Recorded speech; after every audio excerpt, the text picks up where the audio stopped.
Hi, I'm attorney Casey Walker. I'm the founder of VA Disability Group. I'm a former VA disability adjudicator, and I'm also an attorney.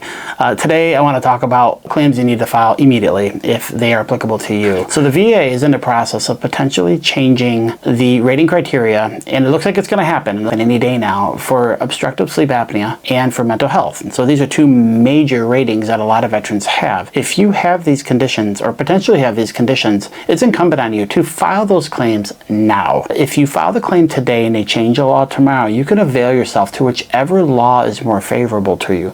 But if you wait until after this law is effective, you're held to the new standard and only the new standard or the new regulations that will rate you according to those standards. If you have sleep apnea, here's the steps you need to take. Let's say you don't have a diagnosis. You need to request a sleep study, a polysomnogram, immediately. Most of these things are take home now. And you need to get the diagnosis of obstructive sleep apnea.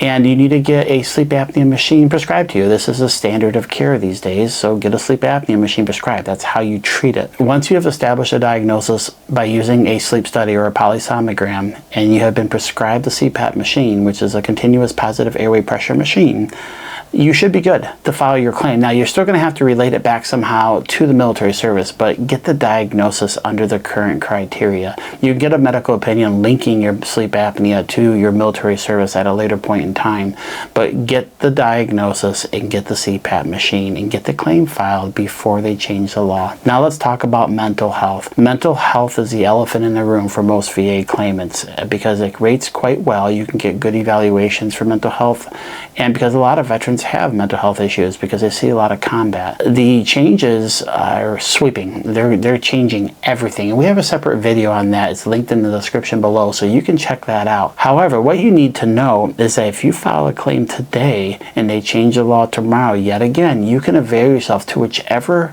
rating criteria is going to be more favorable to you.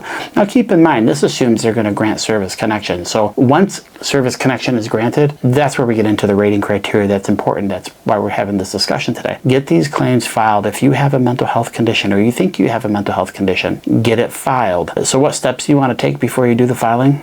Same thing, treatment, treatment, treatment. You need to be treated, and with the treatment, it assumes you're probably going to get a diagnosis if you have symptoms. I'll let the medical professionals handle that, but get the diagnosis and get the treatment on record, and then file the claim. But file the claims before the new law goes into effect so you can avail yourself to whichever program is more favorable. Thanks for watching this video.